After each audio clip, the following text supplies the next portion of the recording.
Welcome everybody to another video of Ancient Greece Reloaded. Today we will talk about the mythical queen Alcestis, the woman that died for her husband and came back to life. By the way, if you like the video, please hit the like button and subscribe to our channel so stay tuned for upcoming videos. Alcestis was the mythical queen of Thessaly, wife of King Admetus, who came to personify the devoted, selfless woman and wife in ancient Greece. While the story of Admetus' courtship of Alcestis was widely told, she is best known for her devotion to her husband in taking his place in death, and her return to life through the intervention of the hero Heracles, better known as Hercules. There are two versions of Alcestis' story, one from the Bibliotheca of Pseudo Apollodorus, in which Hercules plays no part at all, but thanks to the playwright Euripides and his play Alcestis, the version featuring Hercules is the better known. Although the Bibliotheca of Pseudo Apollodorus was compiled after Euripides, the stories it contains are considered much older. The story in which Alcestis is returned to life by Persephone, therefore, probably predates Euripides' play, and he reworked the story for greater dramatic effect and, of course, to capitalize on the popularity of the hero Hercules who, by Euripides' time, would have been a significant draw at the box office. Both versions begin the same way and emphasize the importance of loyalty, love and kindness. Once upon a time there lived a gentle king named Admetus, who ruled over a small kingdom in Thessaly. He knew each of his subjects by name, and so one night when a stranger appeared at his door begging for food, he knew that the man must be from a foreign land, but welcomed him into his home anyway.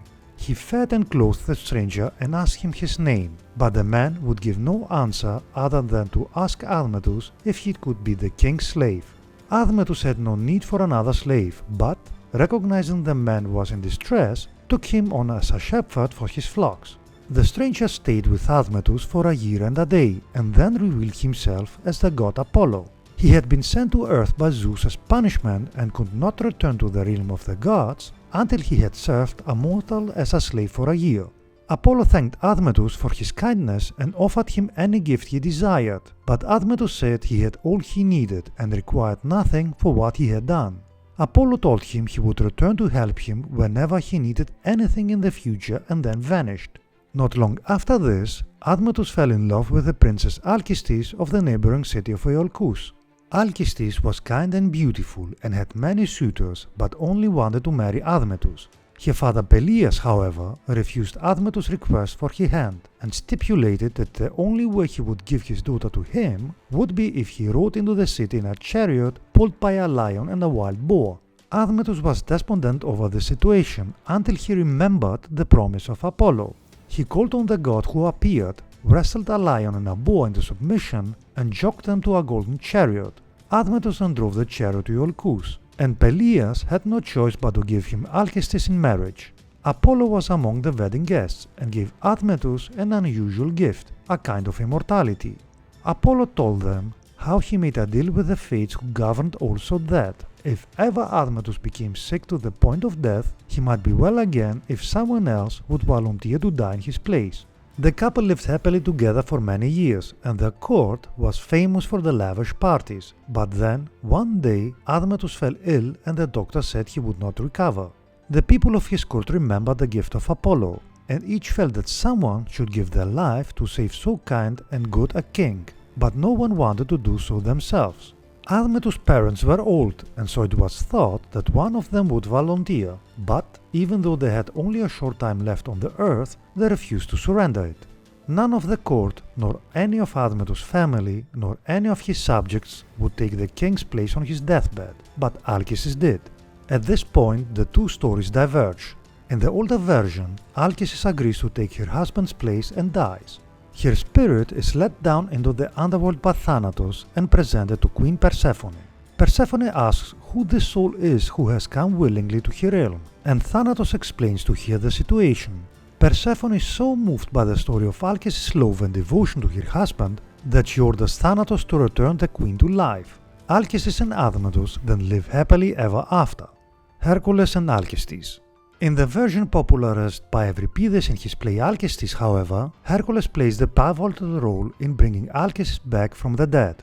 In this version, as in the first, no one will take Admetus' place in death except for Alcestis. Admetus is informed of this, accepts her sacrifice and begins to recover as his queen grows weaker. The entire city falls into mourning for Alcestis as she hovers on the brink between life and death. Admetus stays by her bedside and she requests that, in return for his sacrifice, he should never marry again, and so keep her memory alive.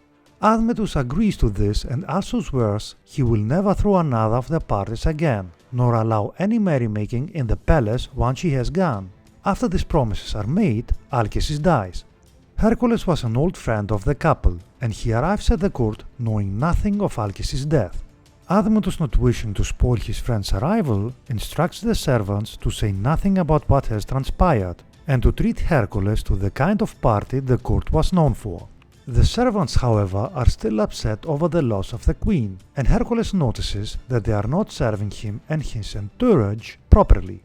After a number of drinks, he begins to insult them and ask for the king and queen to come to remedy this poor performance on the servants' part, when one of the maidservants breaks down and tells him what has recently happened. Hercules is mortified by his behavior and so travels to the underworld, where Thanatos is leading Alcestis' spirit towards Persephone realm. He wrestles death and frees the queen, bringing her back up into the light of day. Hercules then leads her to where Admetus is just returning from her funeral. He tells the king that he must depart because he is in the midst of performing one of his 12 labors, to bring back the marriage of Diomedes, and asks him to take care of this lady while he is gone. Admetus refuses because he promised Alcestis that he would never marry again, and it would be unseemly for this woman to reside at the court so soon after his wife's death. Hercules insists, however, and places Alcestis' hand in Admetus. Admetus lifts the woman's veil and finds that it is Alcestis returned from the dead. Hercules tells him that she will not be able to speak for 3 days and will remain pale and shadow-like until she is purified, after which time she will become as she always was. Euripides' play ends there, while other versions of the myth continue the story further, and conclude with everything that is happening as Hercules has said, and Alcestis and Admetus living a long and happy life together until Thanatos returns and takes them both away together. Let us finish with the following saying: "There is an eye of justice that sees everything." Menander. That being said, remember guys to hit the like button and to subscribe to our channel, it would help us a lot. Thanks for watching and stay tuned for upcoming videos.